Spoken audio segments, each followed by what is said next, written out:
Now, these are all examples of equal but opposite pairs. Now, these are obvious ones. These are ones that are easy to see because they're all contact forces, right? The book, the desk, the medicine ball, Ian, Mr. Palmer, and the wall. But I want to talk about this one, where we have the medicine ball falling toward the earth. There's a force of gravity acting on the medicine ball. The medicine ball is one of the two objects. What's the other object involved in that force? For every force 1, 2, there exists an equal but opposite force 2, 1. The medicine ball is 1. Sam, the other one is? The ground. The ground. More specifically? 4. The entire ground. The earth. The earth. Okay. So the two objects here, because the force of gravity is a field force, this is actually the force of gravity that exists between the medicine ball and the earth. So the earth applies a force on the medicine ball, but the medicine ball actually also applies an equal but opposite force on the earth. That's why when you see this occur, you see the medicine ball falling toward the earth. That's not what I see. I see the earth falling toward the medicine ball.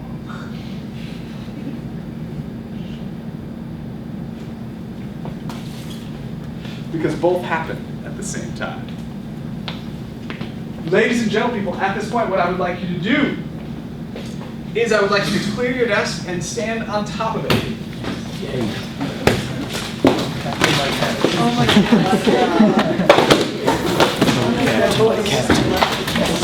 Oh, we were gonna do that. We were gonna do that last year at the end of the English time, but we never did it.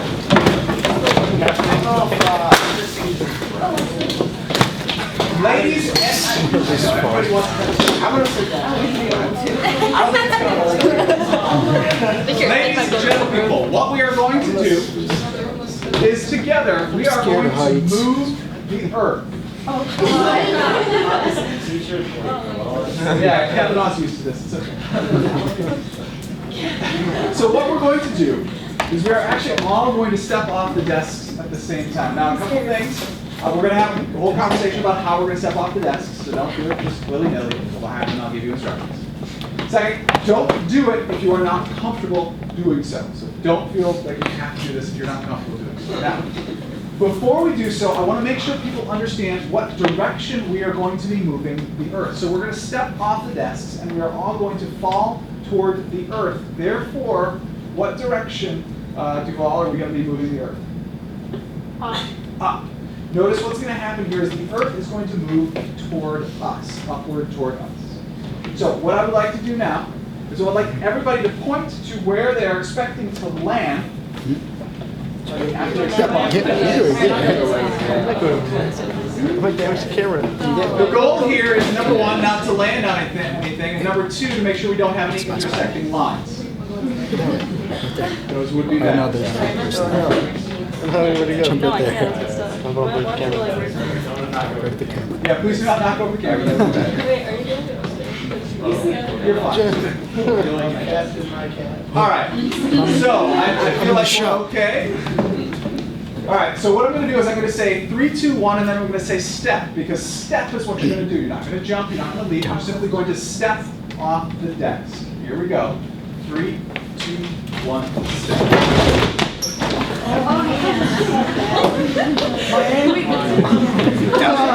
She going down. Man down. They sue you.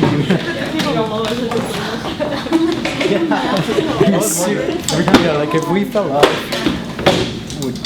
would be like, is that his responsibility? We just moved the earth, but the question is, how far did we move the earth? Now that is what we're going to figure out now. We're going to start out by figuring out the force that the earth applies on us. The force that the earth applies on us is a fancy name for the force of gravity. It's simply the force that the earth applies on us. What is the equation for the force of gravity, Sikaro? Sorry? The equation for the force of gravity.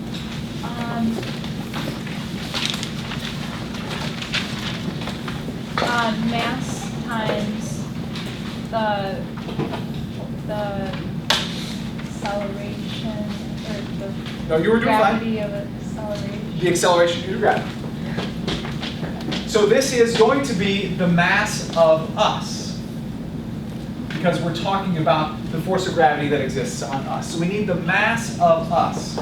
We had, it looked like, about 28 participants, and we'll go with an average mass of about 65 kilograms. These are all just kind of estimates. It doesn't really matter so much because this all ends up being an estimate anyway.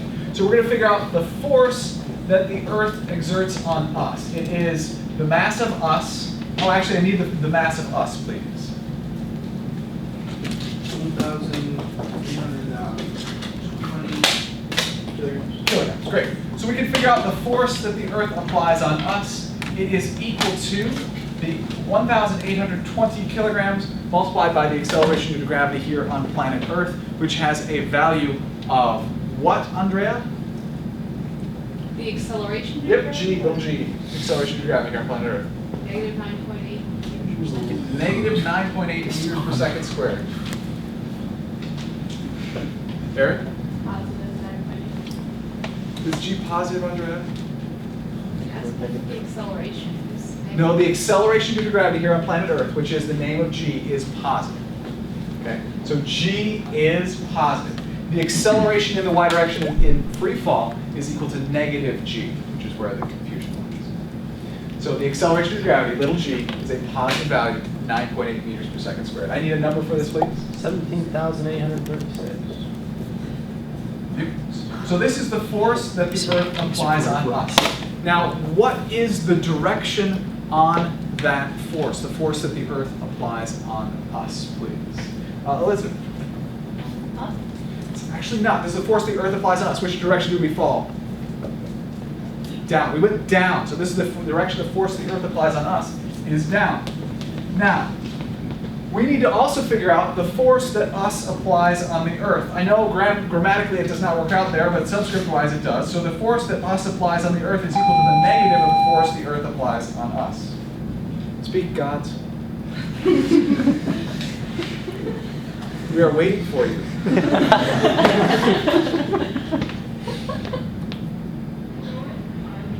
They decided we were not worthy. Isn't that sad? Sorry, I got distracted. Okay.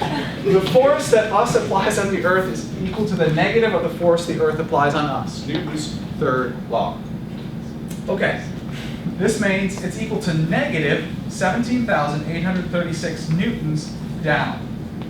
Class, what is the direction negative down? Up. So the force that us applies on the Earth is 17,836 newtons up. In other words, when we step off the desk, the Earth pulls us downward with about 18,000 newtons. But at the same time, according to Newton's third law, we pull up on the Earth with a force which is approximately 18,000 newtons. And that's what we're doing. We're applying a force on the Earth. We are pulling it up toward us. In order to figure out the acceleration so that we can figure out how far, we need to sum the forces on the Earth. Now, I do understand that there are all sorts of forces acting on the Earth right now. There are. We all agree with that. It's fine. But all we're concerned about is how far we moved the Earth. So we're simply summing the forces on the Earth due to us. And there's only one force. It is the force of us on the Earth. That's equal to Newton's second law, mass times acceleration, but it would be the mass of the Earth times the acceleration of the Earth. Which means in order to solve this problem, we need the mass of the Earth. But don't you worry, I know the mass of the Earth. It is 5.98 times 10 to the 24th kilograms, the mass of the Earth.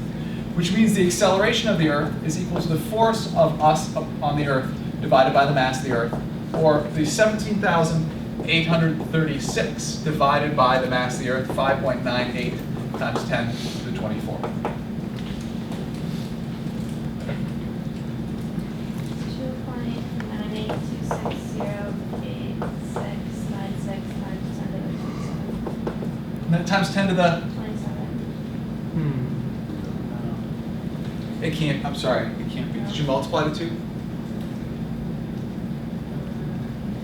Because if you divide, it's going to be a very small number, not times 10 to the positive.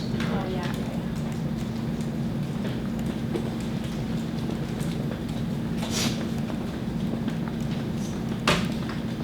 2.9826 instead of -3 first. That's it. Independent confirmation 2.9826. I need like maybe one more on that. Zero. Zero. Yeah. Okay, zero's fine.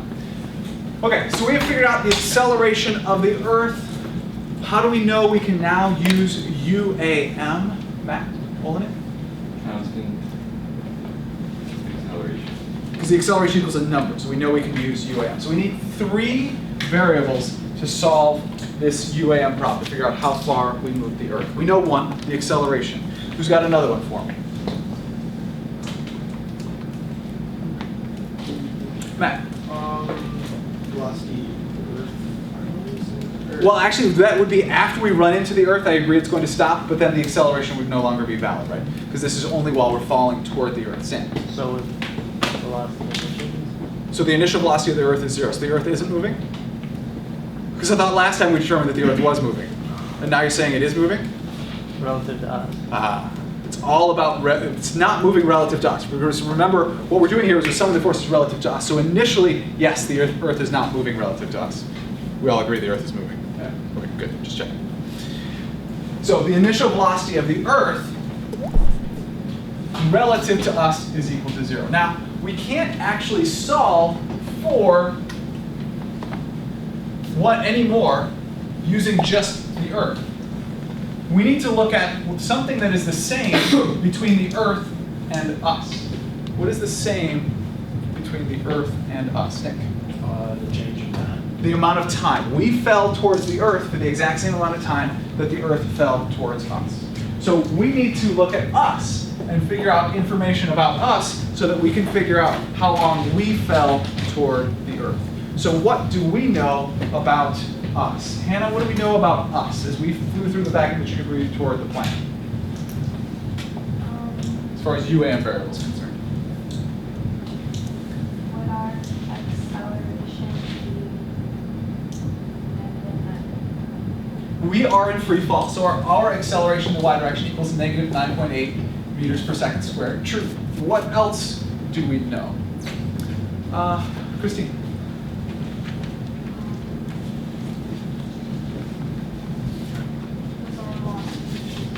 Again, we are at rest initially relative to the Earth as well. That's 2. We need one more. Who could tell me what the third one is that we can get in order to figure out how long it took us to fall towards the planet? Chaz? change the y direction? We could measure the displacement in the y direction with this handy meter stick. So I can measure here that we have, looks like 77 centimeters. So the displacement in the y direction equals negative 0.77 meters, negative because it's going down, and just convert it over 2 meters. We could solve for delta t. Can I please have, when you get it, the equation we're going to use to solve for delta t given these UAM variables?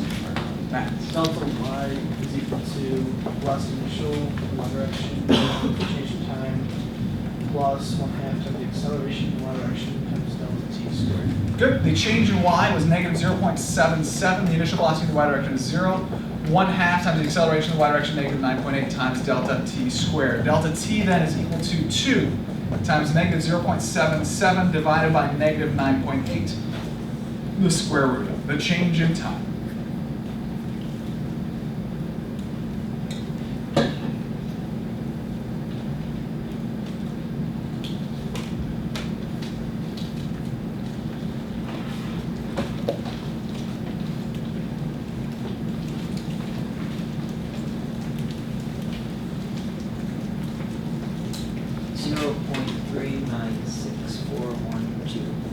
That's fine.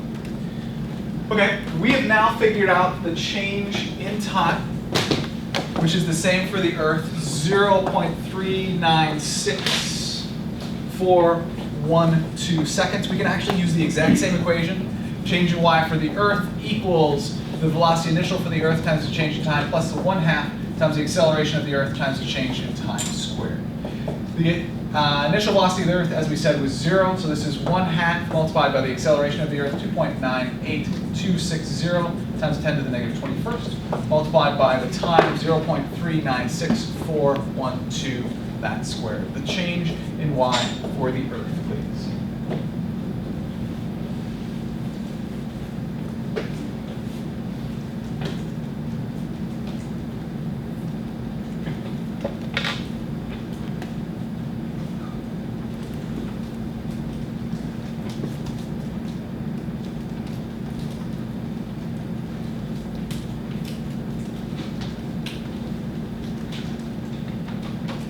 $2.34347 times 10 to the negative 22.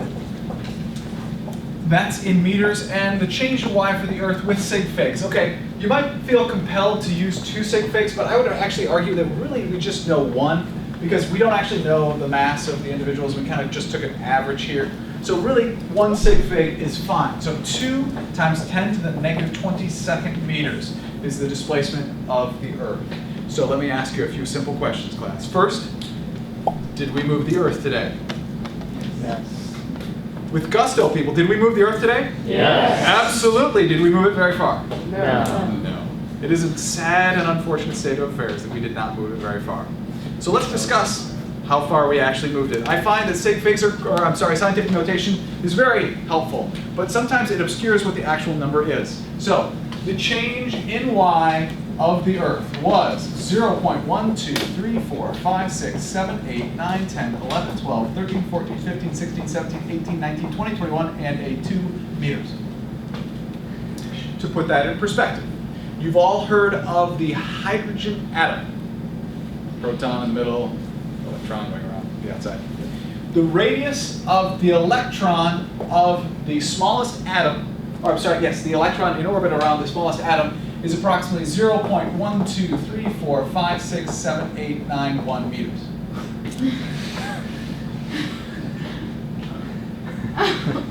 Okay, fine. How about the radius of the nucleus of the hydrogen atom?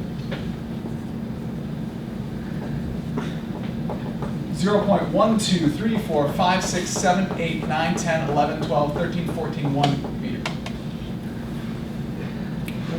So let me ask the question again. Class, did we move the Earth today? Yes. Absolutely. Did we move it approximately 1/1,000,000th of the radius of the nucleus of the smallest atom?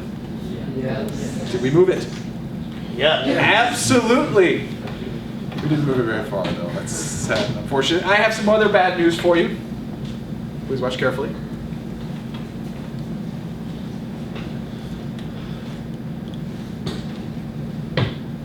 As I step up on the desk, what did I do? I moved the Earth.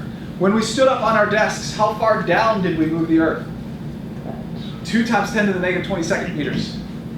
We then stepped off the desks and we moved it back up 2 times 10 to the negative 22nd meters. What was the overall displacement of the Earth? 0. But did you move the Earth? Yes. You just moved it down and then back up again.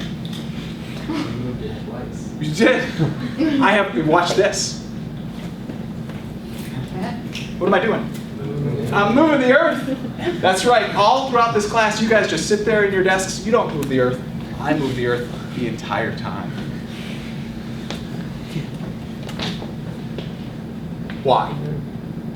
Why is it that, because this is true, Newton's third law states that for every force 1, 2, there exists an equal but opposite force 2, 1. We actually applied a force of almost 18,000 newtons on the Earth. Why is it, if the force is the same, that the displacement of the Earth was so small? Emily C. Because its mass is a lot bigger. Notice the mass. The mass of the Earth is 5.98 times 10 to the, we need 1, 2, 3, 4, 5, 6, 7, 8, 9, 10, 11, 12, 13, 14, 15, 16, 17, 18, 19, 20, 21, 22 kilograms.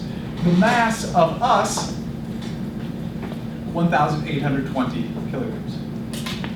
So while the force was the same, the mass was entirely different. Because of that, the displacement is exceptionally different as well.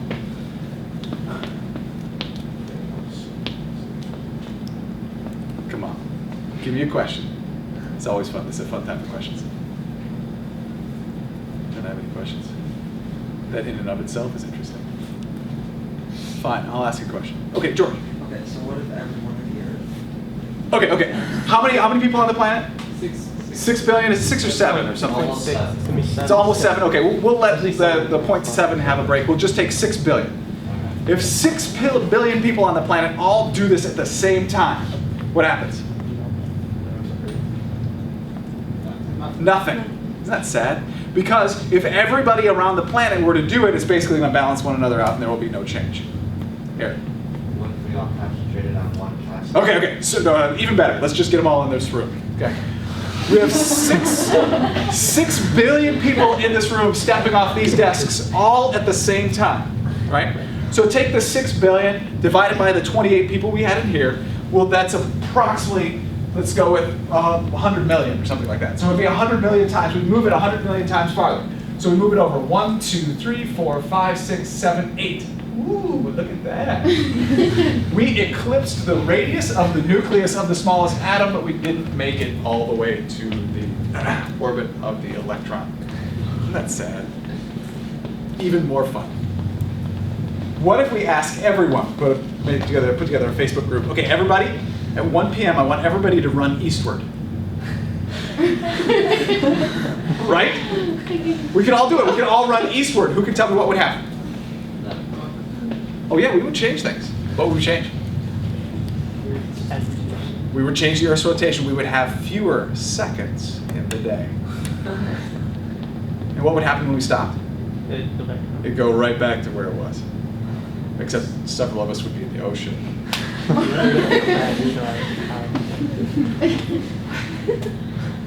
That's fun to think about.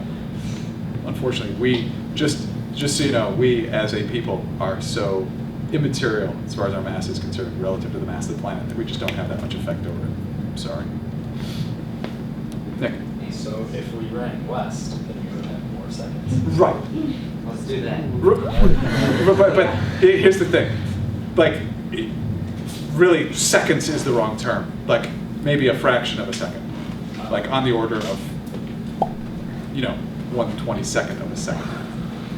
Which isn't really very, or 1 times 10 to the 20, whatever. Very small number.